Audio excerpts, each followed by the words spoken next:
And with the double whammy of high inflation and currency devaluation, Nigeria's aviation industry is feeling the pressure right now. And as the holiday season approaches, travelers are starting to plan their trips and book their flights, but cheap tickets are no longer available as airfares have already risen by 100%.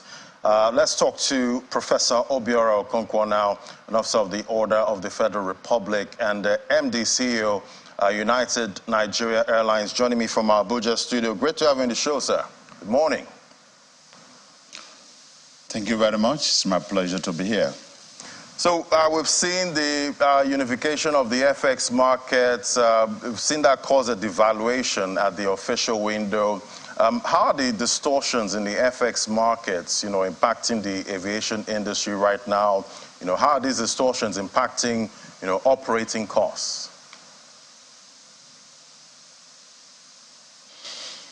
Well, thank you very much. It is obvious that aviation industry in Nigeria is not insulated from the negative impact of unification. We exist in Nigeria, we operate in Nigeria. So whatever applies in so many other sectors, we also feel the impact. But the unfortunate thing is that the impact is worst, I think, on aviation industry because, like we've always said, the currency of aviation industry is dollar, and 95 to 98% of what they require to keep it going is in dollars. And it's not like dollar you need every year, it's dollar you need every day, because anything could happen. Most of the obligations in the industry is done every month. You have lessors you have to pay, you have other commitments, you have trainings, so it's very huge. And for that reason, we have been caught in between, the high cost of the fares and then, the pax load. It is not the intention of operators to increase the prices. We would rather want to remain at affordable cost that will allow pax load. Because the mathematics of aviation is that at the end of the day, is the yield you have. There is a cost for every passenger seat. So if I carry 10 passengers at 1 million naira from Abuja to Lagos, and then I have about 90% of my seats empty, it does not pay me. I would prefer to carry 50,000 passengers, full capacity, and then be able to break even. So it's a tough time, it's a difficult time. When there was this idea of unifying the Forex rates, we were very excited about it. But the rest is history. You can attest to the fact that the differentials in the rates still exist. So it is really a very, very tough time for the aviation industry. And we have been calling on the government to look at this situation to avoid some crisis that might just cripple the economic activities, because flying, for people to be able to do their businesses, they have to fly. Apart from the fact that the roads are bad, insecurity in the roads, people need to fly, and aviation is the catalyst for the economic development. Stop 1 day flying or 2 days flying, there'll be crisis all over. Social development, people who travel for businesses, people travel for pleasure. So we are really, really in a fix, and we hope that the good news we are hearing about the government intervention will make Forex available, and when it makes it available and we can access it, that's all we are looking for. All right, Prof, and definitely we're all looking forward to that $10 billion that's supposed to hit the Nigerian economy soon. But let's talk about the FX market now. Looking at, are there any short-term solutions that you think can be tailored to help the aviation industry? Right now, we know it impacts every industry, but what kind of short-term solutions do you think are available right now, specifically for the aviation industry? You see, we, the operators in the aviation industry, we have always said and maintained that we're not a beggarly sector. We don't beg for subsidies. We don't beg for free money. The only thing we are asking for is that if government has said that the IE window rate is 700, 800 naira to $1, create a special window for the aviation industry to assess it. The case we are facing here today is that we don't have access to that CBN or bank rate. We don't have access to those funds. So we are forced to be scampering for foreign exchange like other importers. But the difficult thing there is this: aviation is highly regulated all over the world. If I have to go to deal with any person in aviation, reputable companies all over the world, they have to do a thorough KYC, know your clients' verifications. So for that reason, they expect all your transactions to be coming from your own bank account. If I have to source money from somebody in the US, he wouldn't want to send the money to Nigeria. We have had cases where we had paid some money for somebody, and the person makes an attempt to send it to our own account in Nigeria to be able to pay our partners, our associates overseas. The person's account in America was blocked, and the account closed. We have the money stopped, not once time, not two times. So if you source money from other sources, the receivers of that money, your partners overseas, must have to do KYC on who is sending them money.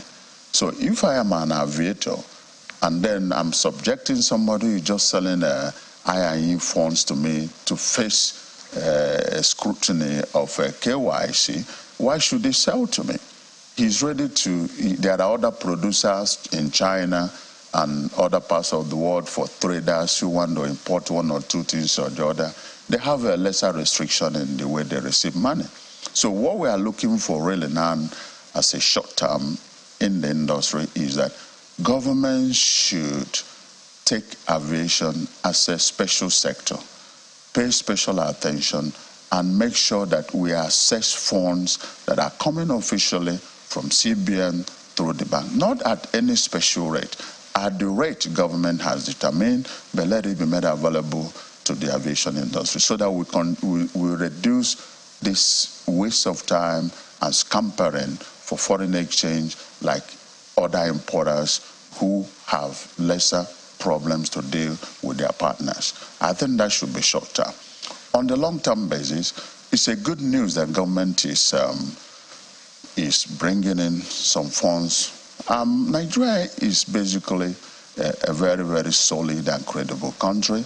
There's no doubt that our ratings in the recent time has dropped, and the ratings of country affects the local business because you can never be rated higher than your country in the international world. But however, the government is doing, I still see as a short term. We should be able to look at a long-term situation to this. Borrowing is good, but they should be able to be courageous and start engaging the institutional lenders. We should be able to reschedule our loans. When we reschedule and renegotiate our loans, then government should have less pressure to spend some interest or payback within this very long period. And I think we are paying about $600 million or $800 million every month to our lenders. If you renegotiate or reschedule all these things, it could come to about $300, $400 million, and the money on top of it should be able to go back to the forex market. It will reduce the pressure. But they should also be bold enough to even ask for debt pardon. Let some of these people who show they love us be able to wipe up some of this debt from us. That will help a long way, because the more money we borrow, the more pressure on government to pay interest in a short term. But however, the good news is that if these things are done in a short time to stabilize the economy, stabilize the exchange rate, it will bring back the foreign direct investment or foreign portfolio investment that we have lost in the recent time, and more especially the diasporan remittances, because most people may think that all that has been stabilizing our economy in the last decades have been oil. It's not true. The record shows that 70% of foreign exchange that we have been dealing with in this country are coming from either FDI, FPI, or diaspora remittances. You may be shocked to know that they come because some of these diasporans earn their money in foreign exchange, bring it here in local bank, change it into Naira, put in a fixed deposit, get about 10 to 15% interest rate, and then they convert it back to dollar when they need it. But today it's not the case. When they bring their money, put it in a foreign exchange in a Nigerian account, and they get 10% increase, and within 6 months, dollar moves from 600 Naira to 1,300. They have lost all the money. So these are the problems. And because these are moving so fast, some of even domestic market women, they make money and they buy dollar because nobody trusts what Naira will be tomorrow. Right, Prof. All these things are because people are not secure with things the way are going. So I hope that with this good news, government will make sure that this becomes a reality quickly, and they should move very fast to control the narratives. The narratives and the things, I believe that the rate of Naira today is speculative rate. It's not the real value of Naira. Some people are panically buying this currency because they are not sure of what will happen tomorrow. But if government will implement this 10 billion Naira funds, take care of this from now on, control the narrative so that people will not be reading the front page news that Nigeria continues to fall. Right. It's falling again, you know, and then people might, if they have hope. Most of these funds that we are looking for, they are in different wardrobes all over Nigeria. People are keeping them, and if they want to buy Panadol or if they want to buy pepper in the market, they'll go and change small money and buy and keep the rest. So I really think the government should come very quickly and take care of the situation. Yeah, let's get all of that. Things have been done about that. Yeah, let's get all of that FX, back into the banking system. But let's talk about airfares now. I remember a few years ago, economy class tickets felt like economy. They were cheaper. But now, economy prices are like business class tickets, before. How are you seeing demand? Is the average Nigerian traveler, still resilient at this time? And what kind of conversations are being had to address the affordability issue, or should travelers just have to deal with it? Well, it's really quite unfortunate. Like I've said, we want to have the travel ticket at a cost that should be available, at a cost that could be affordable for people to be able to fly, and then you say have minimum pax load to break even. But unfortunately, the benchmark of aviation ticket is in US dollars. So technically speaking, if you say that the cost of traveling was 15,000 in the past, you are right. But that could have been when Naira was 150 Naira to $1. If you say it was 20,000 in the past, you are right.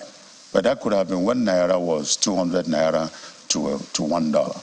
So basically, at every cost you are paying today, benchmark it over and above US dollars, and you'll see that even now, if you are paying for ticket for 100,000 Naira, you are still paying less than $100. And if that is the case, the cost is going to the operators.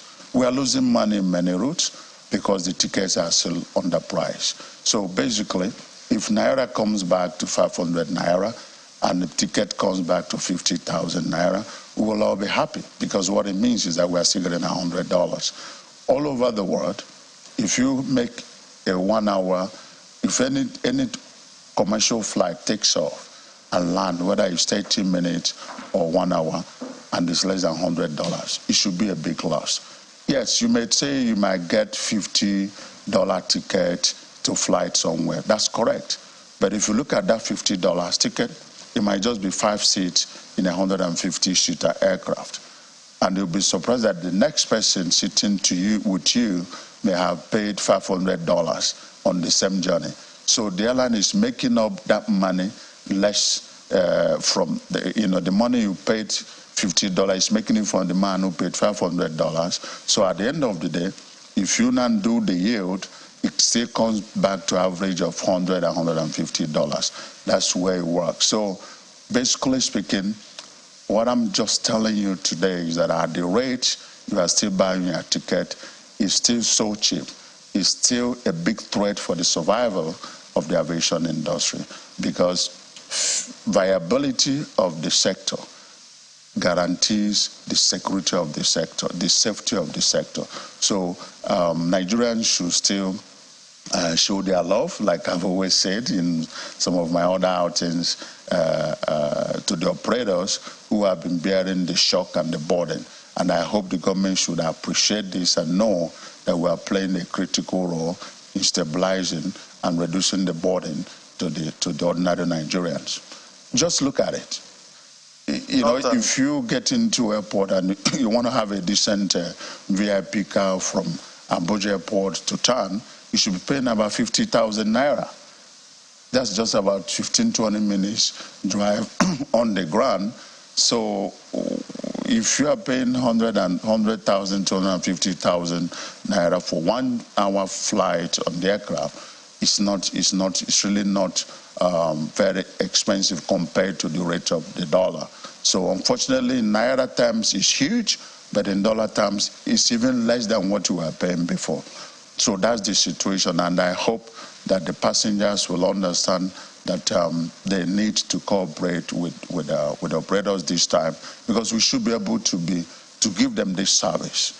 There's huge demand from the maintenance, there's huge demand from other obligations to get their aircrafts fly, and that's what we're going through today. All right, definitely. We're hoping the average consumer and average flyer stays resilient, because they're really squeezed from all angles at this time. I want to thank you so much, Professor Obiora Okonkwo, CEO, MD and CEO, United Nigeria Airlines. It was great having your perspective this Monday morning. Thank you so much.